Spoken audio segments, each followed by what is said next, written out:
दत्त भगवान की जय। माऊली दानेश्वर महाराज की जय। जगद्गुरु संत तुकाराम महाराज की जय। सद्गुरु वामन बाबा महाराज की जय। सद्गुरु सावळाराम बाबा महाराज सद्गुरु आप्पा माऊली महाराज की जय। सब संतान की जय।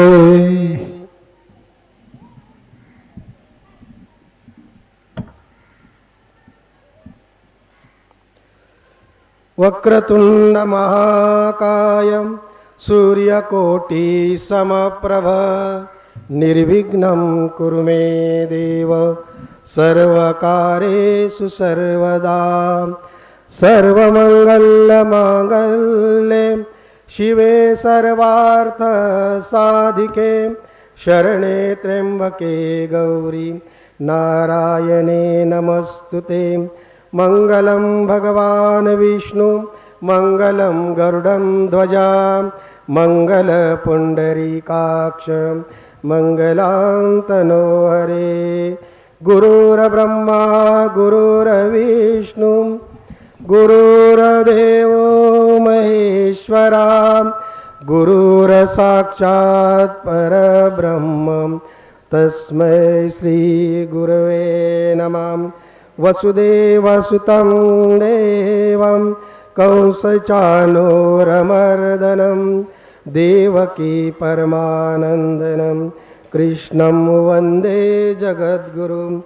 अलंकापुरी पुण्यभूमि पवित्रं इथे नांदतो ज्ञानराजा सुपात्रं। दया आटवितां महापुण्यराशी नमस्कार माझा श्री सद्गुरु ज्ञानेश्वराशी। पुंडलिक वरदे हरी विठ्ठल श्री ज्ञानदेव तुकाराम पंढरीनाथ भगवान की जय। माऊली ज्ञानेश्वर महाराज की जय। जगद्गुरु संत तुकाराम महाराज की जय। सद्गुरु वामन बाबा महाराज की जय। सद्गुरु सावळाराम बाबा महाराज की जय। सद्गुरु आप्पा माऊली महाराज की जय। राजाराम बाबा महाराज की जय।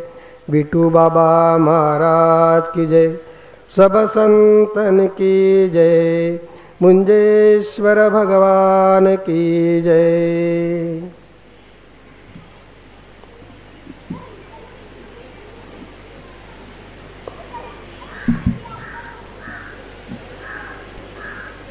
शुभाशुभ फलेन्द्रेव मोक्ष से कर्म बंधना संन्यास योग युक्तात्मा विमुक्तो मामू मश्यसी।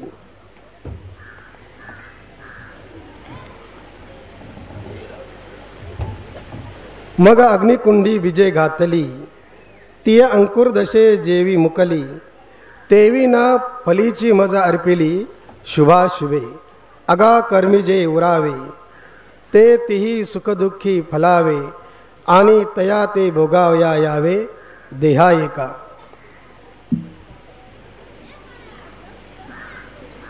ज्ञानेश्वरी अध्याय 9 श्लोक 28। शुभाशुभ फलं रेवम मोक्षस्य कर्मबंधना संन्यास योग युक्तात्मा विमुक्तो मामू मश्यसी।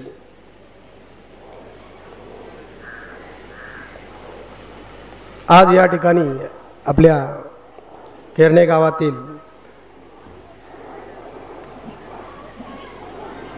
भव्य दिव्य अशा नामसंकीर्तन सोहळ्यानिमित्ताने आज दुसऱ्या दिवसाची सेवा प्रवचनाने सुरू होत आहे।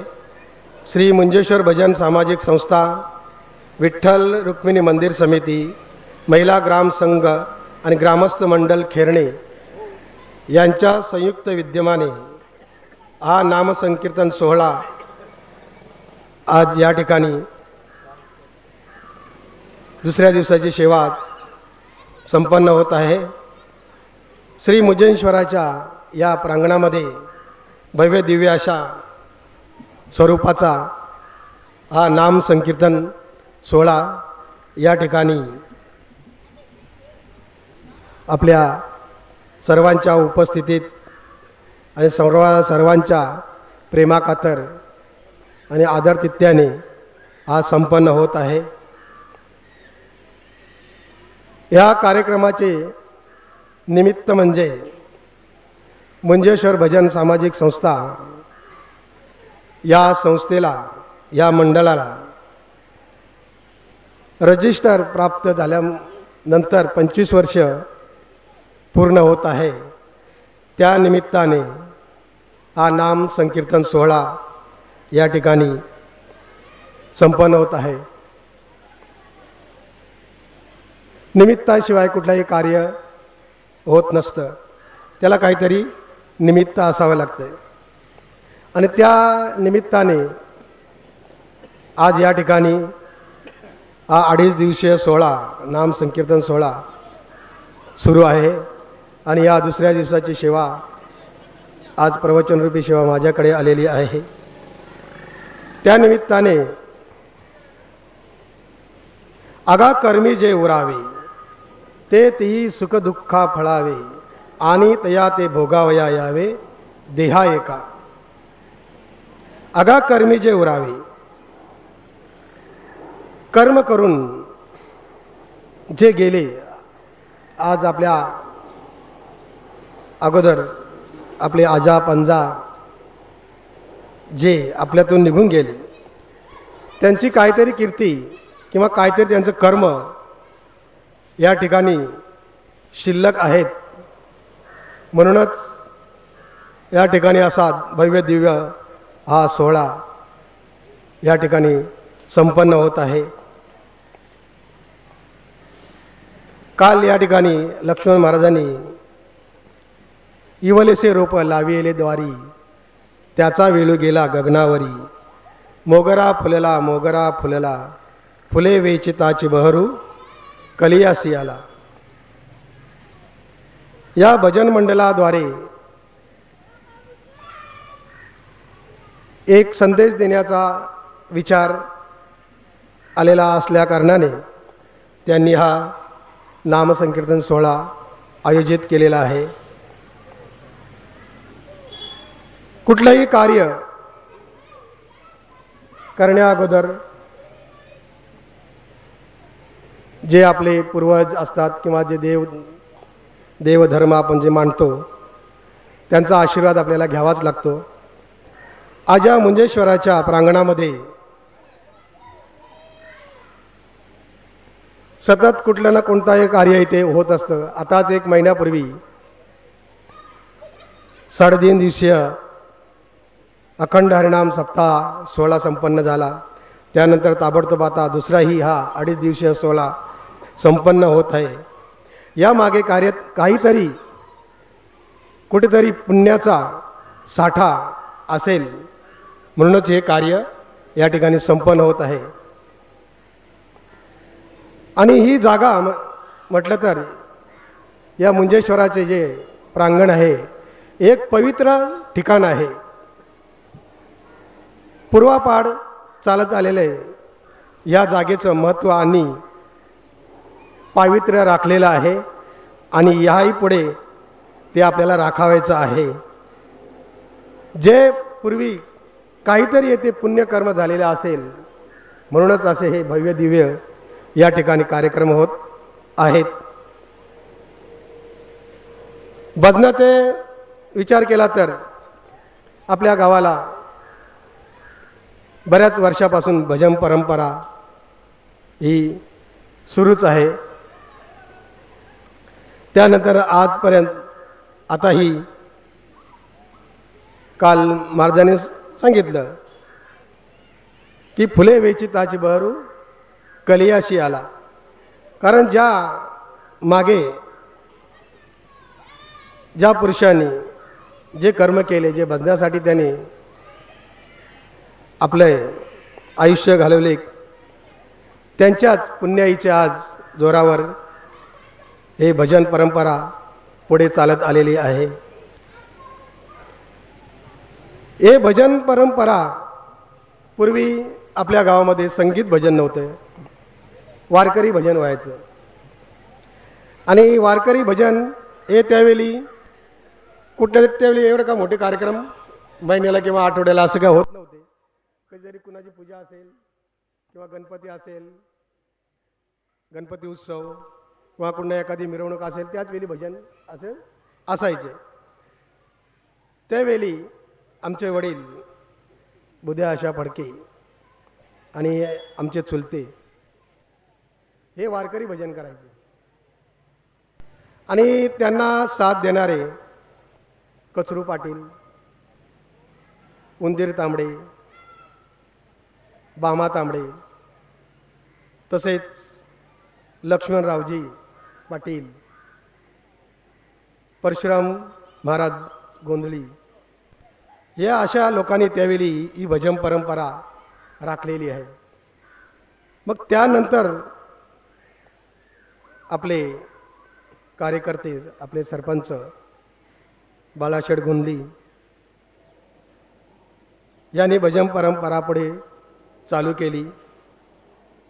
आणि त्यानंतर ही अशीच भजन परंपरा पुढे चालत आहे.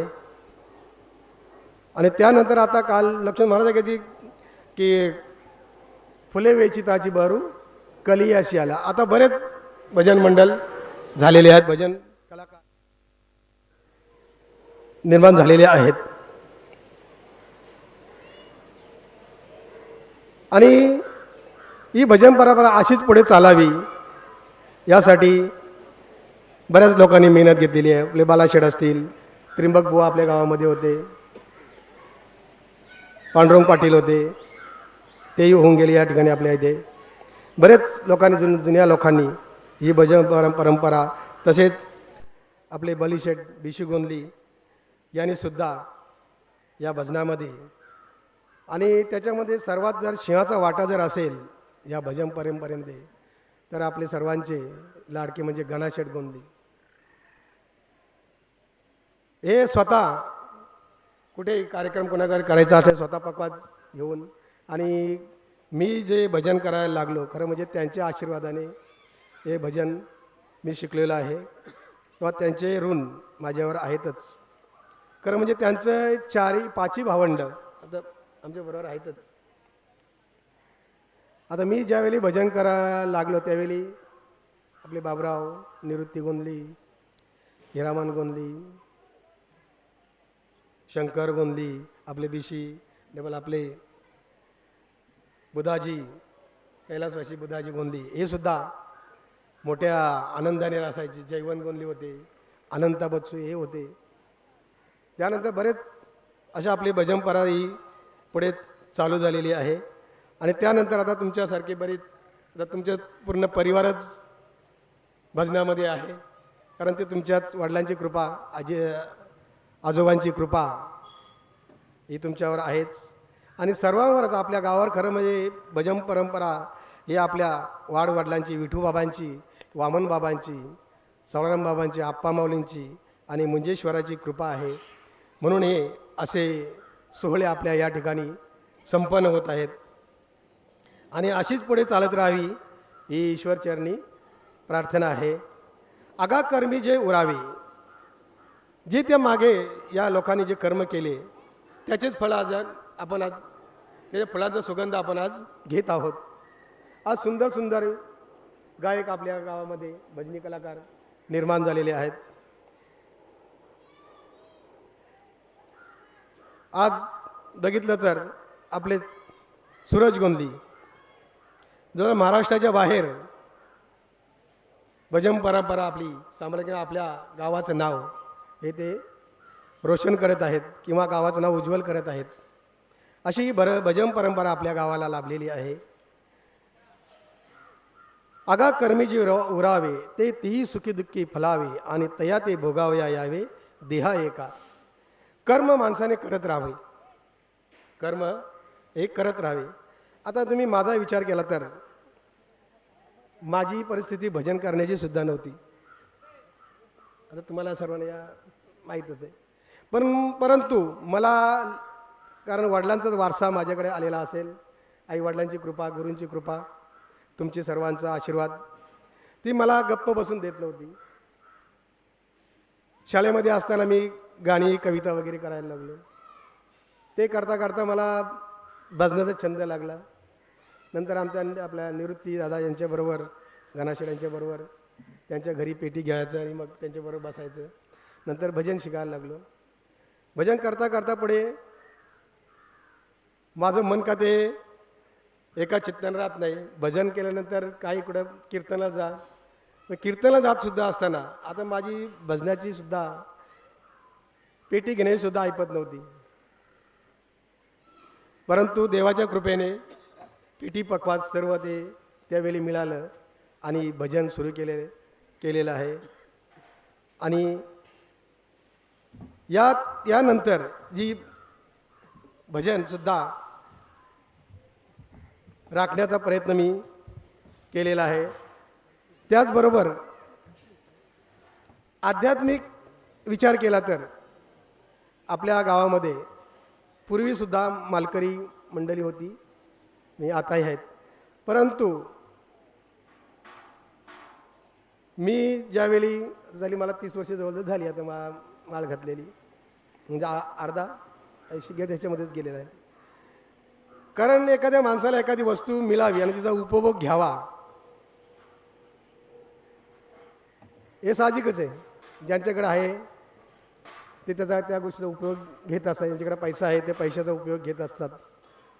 परंतु ज्याच्याकडे काहीच नाही आणि त्याला एखाद्या वेळी ते मिळावा आणि त्याचा तो झिडकारावा, अशा पद्धतीने माल घालण्याचा प्रकार माझा झालेला आहे. कारण मी ज्यावेळी कामाला लागलो त्यावेळी असं कुठेतरी कॉन्ट्रॅक्टमध्ये काम करायचो नाही. त्यानंतर मग आपटे कंपनीमध्ये कामाला लागलो, परमनंट झालो.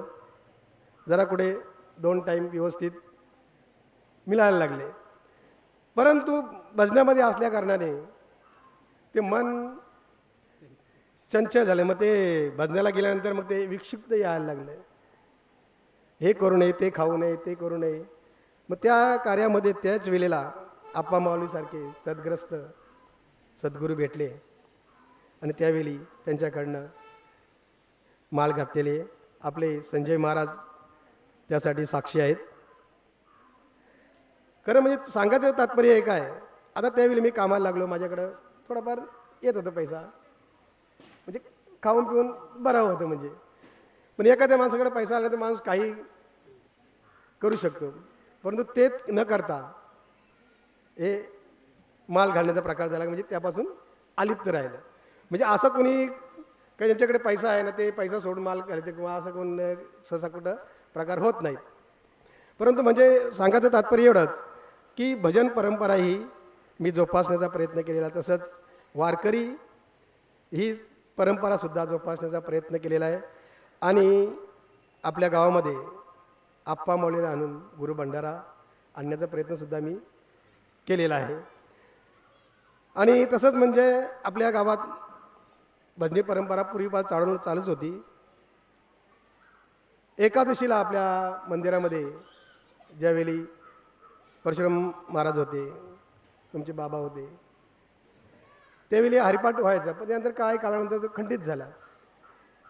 त्यानंतर आपले गणाशेठ यांच्या मार्गदर्शनाने, तुमच्या सर्व यांच्या सहकार्याने एकादशीला भजन चालू केलं. त्यानंतर तुमच्यासारख्या लोकांनी पुन्हा नंतर एकादशी चालू केली. आज म्हणजे ती परंपरा काहीतरी चालू आहे. आता हरिपाठ प्रवचन दर एकादशीला होत आहे. म्हणजे ही कुठेतरी कुणाची पुण्याई असेल आपल्या पूर्वजांची, त्याच्याच पुण्याईने हे सर्व घडत आहे आणि पुढे असं घडत राहावं. म्हणून आगा कर्मी जे उरावे, त्यांनी कर्म करून ते सद्ग्रस्त किंवा जे महात्मे आपले विठूबाबासारखे, परशुराम बाबांसारखे जे होऊन गेले, त्यांनी जेव्हा मार्गदर्शन केलं आणि त्याच मार्गदर्शनाने आज आपल्या गावामध्ये मालकरी परंपरा ही वाढत चाललेली आहे. भजन कीर्तन हे सुद्धा चांगल्या प्रकारे आपल्या तालुक्यामध्ये किंवा जिल्ह्यामध्ये आपल्या गावाचं नाव घेतलं जातं आहे. कारण हे भक्ती मार्गाला आलेलं हे एक फूल आहे आणि त्याचा सुगंध आज हा दरवळत आहे आणि त्या सुगंधाने आपण नाहून जाण्यासाठी हा नाम संकीर्तन सोहळा या ठिकाणी पार पडत आहे. अगा कर्मी जे उरावी, वामन बाबा या ठिकाणी आपल्या परिसरामध्ये आले आणि आपल्या परिसरासाठी त्यांनी जे कार्य केले त्याचेच फल म्हणून आज असे मोठमोठे सप्ताह कीर्तन भजन हे होत आहेत. या सद्ग्रस्तांच्या आशीर्वादाचाच फल आज आपल्याला भोगावया आलेला आहे. म्हणून माणसाने कर्म करावे. कर्म करत असताना ते कर्म त्या पांडुरंग परमात्म्याच्या चरणावर अर्पण करावे लागत आहे.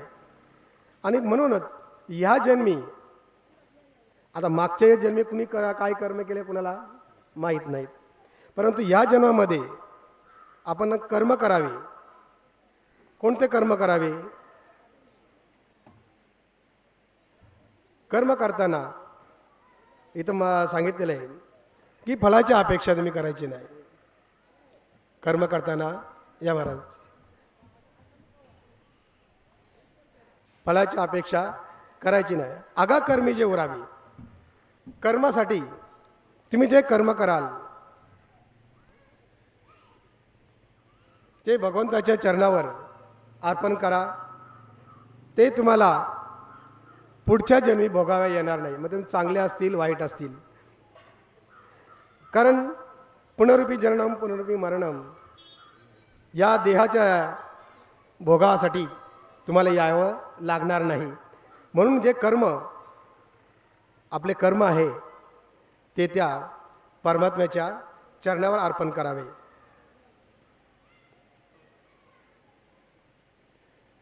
ज्यावेळी वालीचं आणि सुग्रीवाचं युद्ध झालं आणि सुग्रीवाला श्रीरामाने वचन दिलं होता की तुझं मी रक्षण किंवा तुला सहकार्य करीन.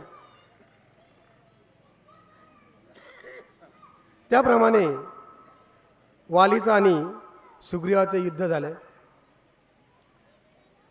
युद्ध चालू असताना श्रीरामांना प्रश्न पडला का याच्यातला वाली कोणता आणि सुग्रीव कोणता, कारण दोन्ही सारखे दिसायला होते. मग त्यावेळी सुग्रीवाचा वालीने पराभव केला. पराभव केल्यानंतर रामकृष्ण सुग्रीव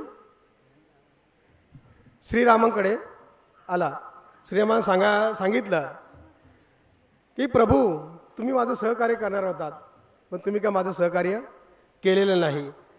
मग आता मी तुम्हाला सहकार्य कसं करणार, कारण दोघांनी एकमेकाला वचन दिलं होतं की तुम्ही मला सहकार्य करा, मी तुम्हाला माझी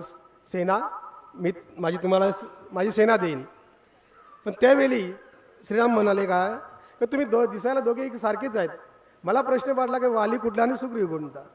मग त्यावेळी त्यांनी एक युक्ती केली. तर सुग्रीवाला एक फुलांची माला दिली, ती त्याच्या गळ्यामध्ये घालायला सांगितली. सुग्रीवाला फुलांची माला हार. नंतर मग सांगितलं की तुम्ही आता तू युद्धाला जा, त्याला पुकार. हा घाबरत होता का आताच माझा पराभव त्यांनी केलेला आहे, पुन्हा मी त्याशी युद्ध करायला जाऊ कसा. मग श्रीरामाने सांगितलं तू जा, मी सर्व काही करीन म्हणून. त्यावेळी पुन्हा त्यांनी वालीला पुकारला का तुझ्यासाठी मी युद्धाला तयार आहे.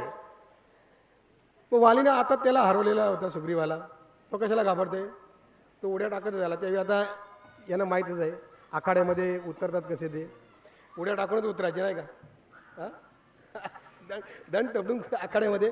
तसंच वाली सुग्रीवावर धावूनच निघाला युद्धासाठी. निघाल्यानंतर दोघांचं घनघोर युद्ध असं झालेलं आहे.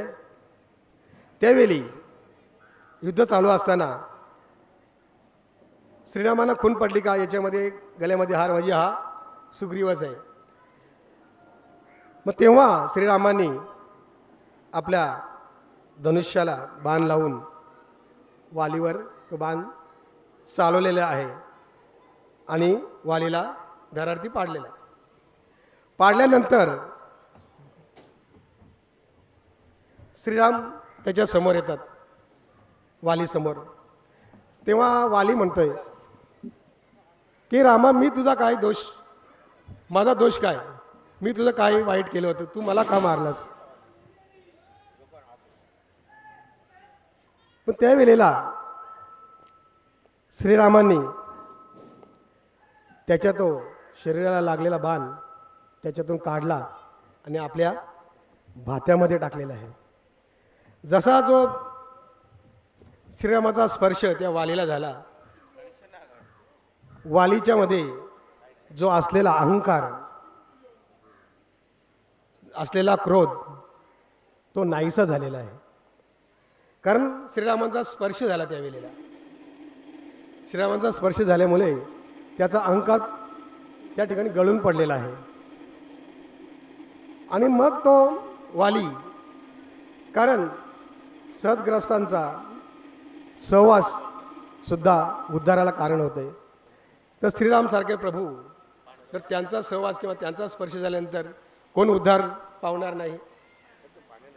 वालीला त्यावेळी सद्गती किंवा मोक्ष प्राप्त झालेला. तेव्हा वाली म्हणाला की रामा, आता माझी तुझ्याकडनं काहीच अपेक्षा नाही. माझा मुलगा अंगद मी तुझ्या ताब्यामध्ये देतोय, तू त्याचा स्वीकार कर.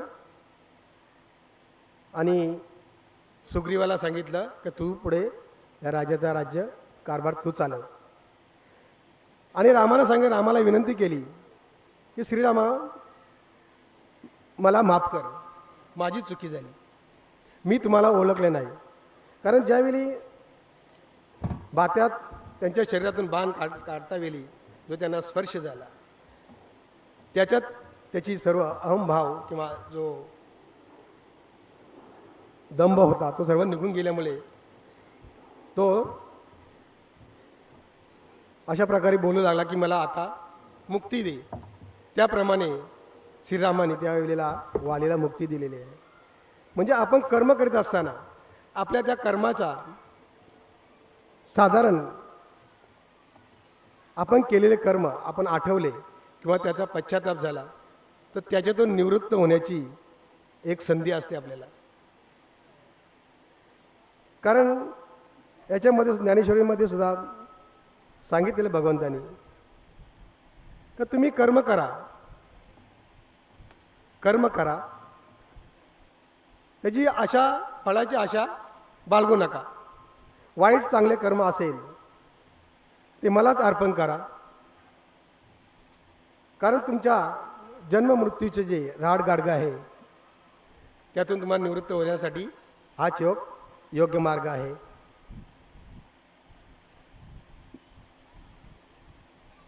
म्हणून या सत्पुरुषांच्या सहवासाने किंवा सत्पुरुषांच्या मार्गदर्शनाने आपण असे जे मोठमोठे सप्ताह किंवा कार्यक्रमाचे आयोजन करतो, यामागे त्या सत्पुरुषांचा आशीर्वाद असतोच. आणि त्यांच्याच आशीर्वादाने असे मोठमोठे कार्यक्रम हे पार पडत असतात. आता मी या ठिकाणी या गादीवर तुमच्यासमोर बोलत आहे, ही तुमच्या सर्वांची कृपा आहेत. आपले नामद आहेत, जीजी आहेत, संजय महाराज, तुम्ही सर्व आहात. या तुमच्याच आशीर्वादाने हा बोलण्याचा योग येत आहे. कारण कार्याला कोणतरी करता असावा लागतो, त्याशिवाय काय कार्य होत नाही. त्याचप्रमाणे आगा कर्मी जे उरावे ते तेही सुखी दुःखी फलावे आणि तया ते भोगावया यावे देहा एका. याप्रमाणे आज आपल्या या ठिकाणी प्रवचनरूपी सेवा किंवा मला 2 शब्द बोलण्याचा योग आपण या मंडळाने दिला, त्याबद्दल मंडळाचे शतशः आभारी आहे. आणि यानंतर आपले महाराज आहेत, वेळ भरपूर कमी आहे, तरी मी झालेली सेवा या परमात्म्याच्या चरणी अर्पण करून आज या कार्यक्रमाच्या नियोजक जे सर्व मंडळी आहे त्यांना परमेश्वर चांगली बुद्धी देहो आणि असेच कार्यक्रम करण्याचा योग त्यांना किंवा त्यांना सद्बुद्धी देहो ही प्रार्थना करतो आणि सेवा येथेच समाप्त करतो. पुंडलिक वरदे हरी विठ्ठल श्री ज्ञानदेव तुकाराम पंढरीनाथ भगवान की जय. माऊली ज्ञानेश्वर महाराज की जय. गुरु संत तुकाराम महाराज की जय. विठ्ठल विठ्ठल विठ्ठल विठ्ठल. पुंडलिक वरदे हरी विठ्ठल श्री ज्ञानदेव तुकाराम पंढरीनाथ भगवान की जय. माऊली ज्ञानेश्वर महाराज की जय. गुरु संत तुकाराम महाराज.